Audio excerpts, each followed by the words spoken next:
Kailangan tayo magbubon. Bubon.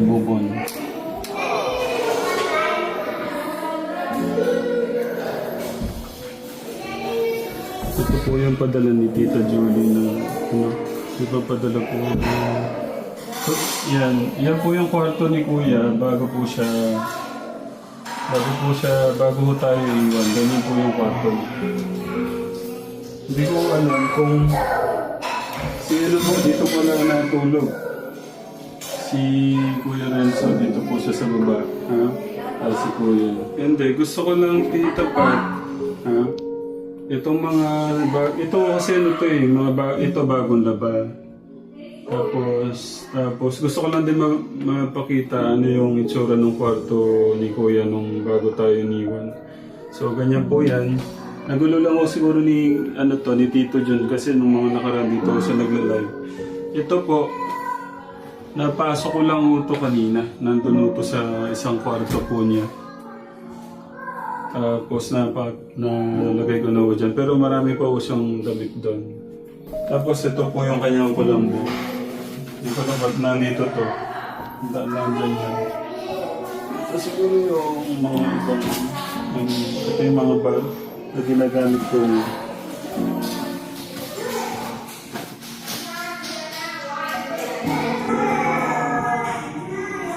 Gamit na gamit to. Sulit na sulit ko itong kanyang kulambo. Tapos ito po yung mga padala po ni Mang Julie. Kung nakaraan. Yan muna natin. Sinulhan muna to.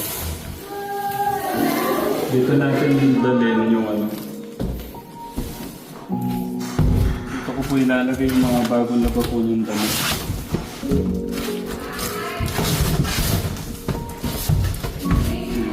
Ito po kasing dalawa na to, bago po siya umalis. Nalaban na po ito eh.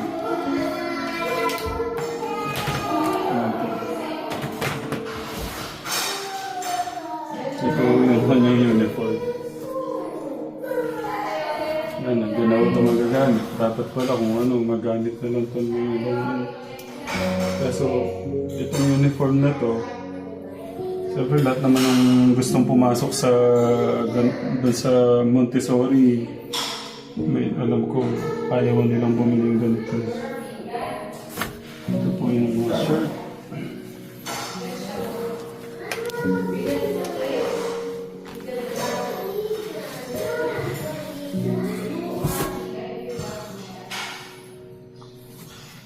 Ito yung mga ibang malalaki.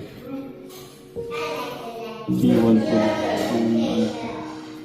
pang gamit ko na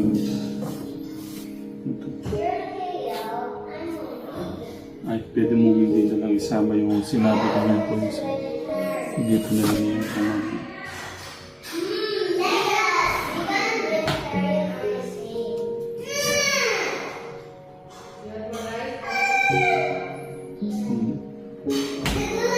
ito kaya ito yung chito.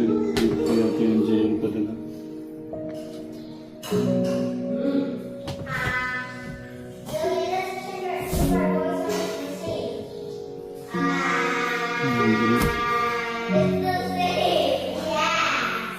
Ito, mamamahal ito.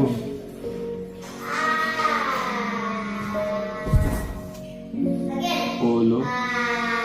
Dance. Yan po yung mga nakarang po yung mga sinusuot. Uniqlo.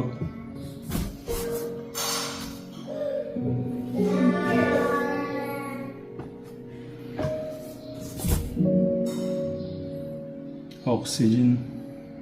Supreme. Kaya kay MJ to.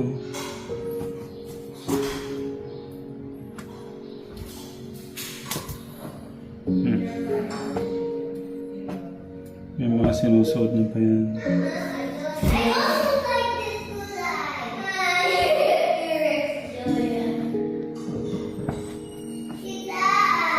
Supreme. Mamahalin itong mga ganitong ganito. Supreme.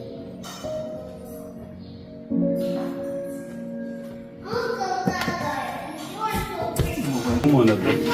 Para lumuwag din. Nakita ko lang yung mga bag. Pero tsaka na tayo magde-decide dyan kung ano, ayaw ko gusto ko siya po yung magtanggal kasi dito. Mga gamit niya. Ito, gusto ko lang maayos tong kasi para magamit po ni Angelo yung kwarto. Kasi gusto ko makapag-review po siya na maayos.